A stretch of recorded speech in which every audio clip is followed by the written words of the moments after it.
புதுசா அமைஞ்சிருக்கக்கூடிய இந்த ஆட்சி மீது இன்னைக்கு நம்பிக்கை வாக்கெடுப்பு நடக்க போகுது. அதற்கு முன்பு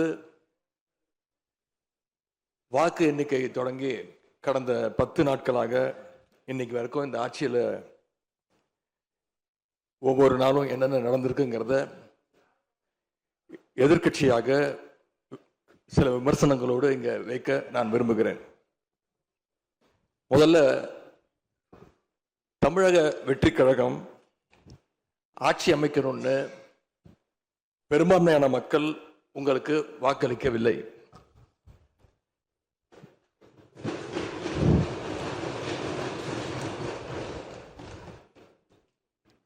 நடந்து முடிந்த சட்டமன்ற தேர்தலில் பதிவான வாக்குகள் சுமார் 4,93,25,000 வாக்காளர்கள் வாக்களிச்சிருக்கிறாங்க. தற்போதைய ஆளுங்கட்சிக்கு வாக்களிச்சவங்களுடைய எண்ணிக்கை எவ்வளவு தெரியுமா? 1,72,26,000 தான். மீதம் இருக்கக்கூடிய சுமார் 3,21,00,000 பேரும் நம்பிக்கை கோருகின்ற இந்த கட்சிக்கு, உங்க கட்சிக்கு எதிராக வாக்களிச்சிருக்கிறாங்க என்பதை நீங்க புரிஞ்சுக்கணும். அதாவது கிட்டத்தட்ட 65% மக்களால நிராகரிக்கப்பட்ட ஒரு ஆட்சி மேல எங்களுக்கு மட்டும் இல்ல, உங்களுக்கு வாக்களிச்ச மக்களுக்கே கொஞ்சம் கொஞ்சமா நம்பிக்கை குறைஞ்சிட்டு வருது. அடுத்து மிக முக்கியமான ஒண்ணு நம்பர்ஸ், மெஜாரிட்டிக்கான நம்பர்ஸ்.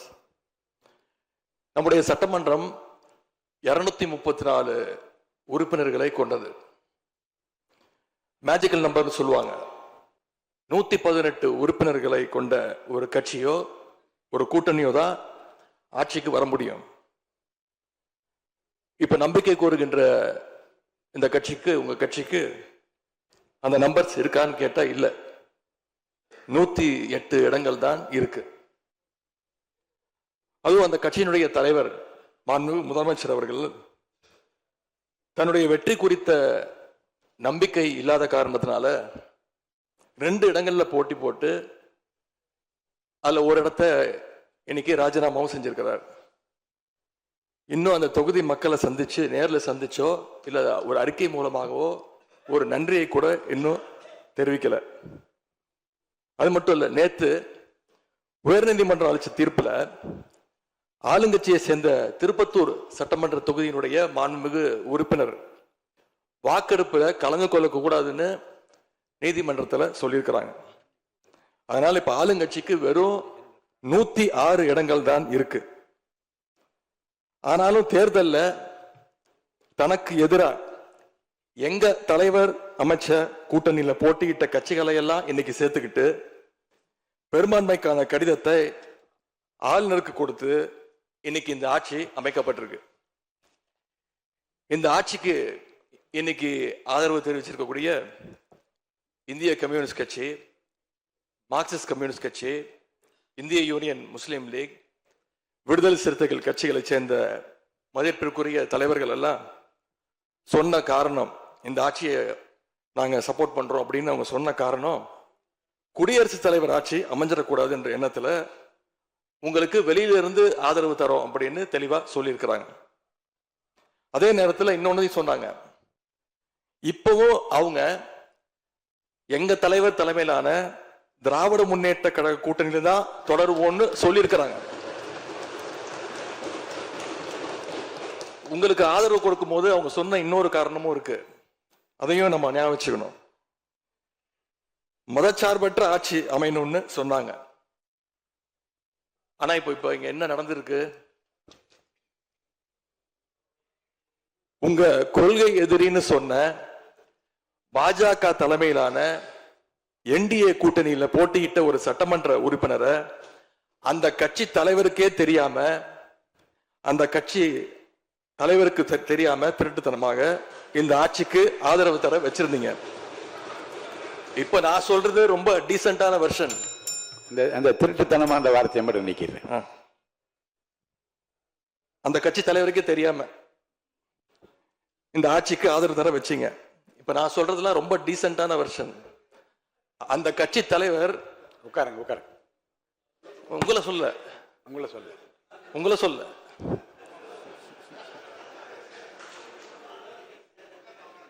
காமராஜ் உட்காருங்க. மாண்பு உறுப்பினர் காமராஜ் உட்காருங்க. மாண்பு உறுப்பினர் காமராஜ் உட்காருங்க. மாண்பு உறுப்பினர் காமராஜ் உட்காருங்க. இப்ப நான் சொன்னதுல ரொம்ப டீசென்டான விஷயம் வெர்ஷன். அந்த கட்சி தலைவர் திரு டிடிவி தினகரன் சொன்னது என்ன தெரியும்? சொன்னாரு, ஆட்சிக்கு வர்றதுக்கு முன்னாடியே குதிரை பேரத்துல ஈடுபடுறாங்கன்னு சொன்னார். நேற்று சொல்லியிருக்கிறாரு, மாற்றம் மாற்றம்னு சொன்னீங்க, இது மாற்றம் இல்ல துர்நாற்றம் அப்படின்னு சொல்லியிருக்கிறார். அடுத்து அதே பாஜக தலைமையிலான என்டிஏ கூட்டணியில் இருக்கக்கூடிய பெரிய கட்சியான அதிமுக இன்னைக்கு கிட்டத்தட்ட 2 பிளவுபட்டிருக்கு. பிளவுபட்ட ஒரு குரூப் உங்களுக்கு ஆதரவு தெரிவிச்சிருக்கிறாங்க. அடுத்து நடந்த இன்சிடென்ட் தான் மிகப்பெரிய ஒரு ட்விஸ்ட். பிளவுபட்ட குரூப்ல இருக்கக்கூடிய ஒரு தலைவரோட வீட்டுக்கு ஒரு புது சோஃபா போகுது. சோஃபா பின்னாடியே புது முதலமைச்சரும் அந்த தேர்தல் நேரத்தில் ஊழல் சக்தின்னு சொன்னீங்க. ஆனா இன்னைக்கு சோசியல் மீடியால மக்கள் உங்களை பார்த்து கேள்வி கேட்க ஆரம்பிச்சிட்டாங்க. என்ன கேட்கிறாங்க தெரியுமா? அந்த ஊழல் சக்தியோடு சேர்ந்து இருக்கக்கூடிய ஆளுங்கட்சிய இப்ப என்ன சக்தின்னு கூப்பிட போறாங்க. கிளீன் கவர்மெண்ட் சொன்னாங்க. இதுதான் உங்க கிளீன் கவர்மெண்டுடைய லட்சணமானு மக்கள் கேட்க ஆரம்பிச்சிட்டாங்க. இப்படி நீங்க கூவத்தூரையும் மிஞ்சுற அளவுக்கு அடிக்கிற கூத்த பார்க்கும் போது இந்த அரசு எத்தனை நாளைக்கு நீடிக்க போகுதுன்னு மக்களுக்கு அந்த சந்தேகம் வர ஆரம்பிச்சிருச்சு. முதல் கோணலே முற்றிலும் கோணல்ன்ற மாதிரி உங்க நடவடிக்கை எல்லாமே இன்னைக்கு நடந்துகிட்டு இருக்கு. இப்படி எம்எல்ஏக்களை எல்லாம் கடன் பெற்று ஆட்சி நடத்துகின்ற முதலமைச்சர் தான் அளித்துள்ள போலி வாக்குறுதிகளை நிறைவேற்ற முடியாதுன்னு தெரிஞ்ச உடனே முந்தைய அரசு, அதாவது எங்களுடைய அரசு, வளர்ச்சிக்காக பெற்ற கடன் குறித்து தவறான கருத்துக்களை தந்து மக்களை இன்னைக்கு திசை திருப்ப முயற்சி செஞ்சு கொண்டிருக்கிறார். பெரும்பான்மையும் இல்லாத, அரசியல்ல அடிப்படை நேர்மையும் அல்லாத இந்த அரசு நல்லாட்சி தரும், தமிழ்நாட்டு மக்களுடைய உரிமைகளுக்காக போராடும்னு மக்களுக்கு துளியும் நம்பிக்கை இல்லை. முக்கியமான ஒரு விஷயத்தை இங்க நான் பதிய வைக்க விரும்புகிறேன். உங்களுக்கு ஓட்டு போட்ட மக்களே நடக்கிறதெல்லாம் பார்த்துட்டு ஒரு பெரிய தப்பை பண்ணிட்டோமோன்னு இன்னைக்கு வருத்தப்பட ஆரம்பிச்சிட்டாங்க. மக்களுடைய அந்த உணர்வை வெளிப்படுத்தும் விதமா இந்த ஓட்டெடுப்பில் கலந்துக்காம திராவிட முன்னேற்ற கழக உடன்பிறப்புகள் உறுப்பினர்கள் நாங்க வெளிநடப்பு செய்ய போறோம். நாங்க வெளிநடப்பு செஞ்சாலும் அதனால பேரவையுடைய எண்ணிக்கை அளவு குறைஞ்சு நீங்க நிச்சயம் இந்த வாக்கெடுப்புல வெற்றி பெறதான் போறீங்க. அப்படி வெற்றி பெற்ற பிறகாவது மக்களுடைய நம்பிக்கையை காப்பாற்றுற மாதிரி உங்களுடைய பணிகள் இருக்கணும், உழைங்க. எங்க தலைவர் திரு முத்துவேல் கருணாநிதி ஸ்டாலின் அவர்கள் கடந்த 5 வருஷமா ஒவ்வொரு குடும்பத்துக்கும் பார்த்து திட்டங்களை நிறைவேற்றி கொடுத்தார். அந்த திட்டங்களை எல்லாம் நீங்க தொடரணும். தயவு செஞ்சு அதில் அரசியல் செய்ய வேணாம். ஏன்னா இந்த மாசம் 15ஆம் தேதி கலைஞர் மகளிர் உரிமை தொகை 1,31,00,000 தாய்மார்கள் காத்துக்கிட்டு இருக்கிறாங்க. அந்த 1000 ரூபாய் வருமா அப்படின்னு காத்துக்கிட்டு இருக்கிறாங்க.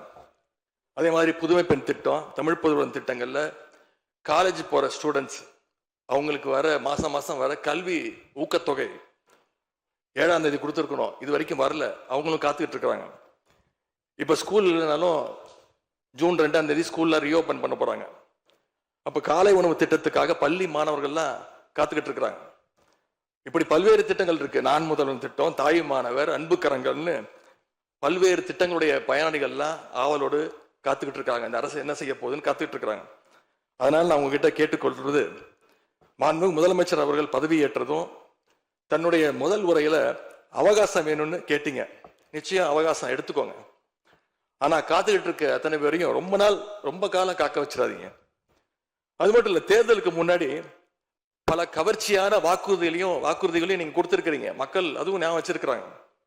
மகளிருக்கு மாசம் 2,500 ரூபாய், ஆண்டுக்கு 6 சிலிண்டர், தங்க செயின், மோதிரம், பட்டுப்புடவை, வேலையில்லா இளைஞர்களுக்கு உதவித்தொகைன்னு அந்த லிஸ்டும் நீண்டுட்டே இருக்கு. பெரிய லிஸ்ட் தான்.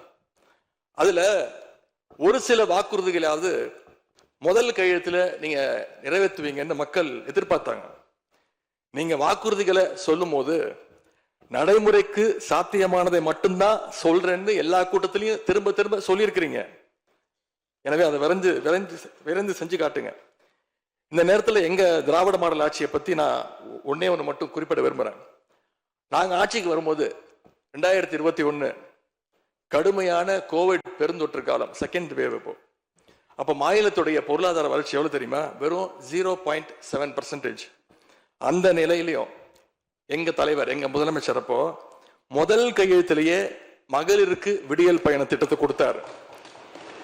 முதல் நாளே எல்லா குடும்பங்களுக்கும் 4000 ரூபாய் லாக்டவுன் உதவித்தொகையை எங்க முதலமைச்சர் கொடுத்தார். ஆவின் பால் விலை குறைப்பு, இப்படி முதல் நாளே 5 கோப்புகள்ல கையெழுத்து போட்டார். ஒரே மாசத்துல தேர்தல் அறிக்கையில சொன்ன மாதிரி பெட்ரோல் விலைய லிட்டருக்கு 3 ரூபாய் குறைப்பதற்கான உத்தரவையும் எங்க முதலமைச்சர் போட்டார். இப்படி கடுமையா உழைச்சதுனாலதான் இன்னைக்கு 5 ஆண்டு முடிவில் இந்தியாவிலேயே பொருளாதார வளர்ச்சியில நம்பர் 1 மாநிலமாக இன்னைக்கு தமிழ்நாட்டை எங்களுடைய தலைவர் மாத்தி காட்டியிருக்கிறார். நாங்க நம்பர் 1 மாநிலமா மாத்திட்டு தான் ஆட்சியை விட்டு போயிருக்கோம். உங்க ஆட்சியை பொறுத்த வரைக்கும் வெறும் இன்ஸ்டாகிராம்ல ரீல்ஸ் ஆட்சியா இல்லாம ரியல் ஆட்சியா நடத்துங்க. அது மட்டும்தான் மக்களுடைய கோரிக்கை. எங்களுடைய தலைவர், திராவிட முன்னேற்ற கழகத்துடைய தலைவர் முத்துவேல் கருணாநிதி ஸ்டாலின் அவருடைய கட்டளையின்படி நீங்க ஆட்சியை தொடர நாங்க தடையா இருக்க விரும்பல. அந்த வகையில பேரவையிலிருந்து நாங்க வெளிநடப்பு செய்கிறோம். நன்றி, வணக்கம்.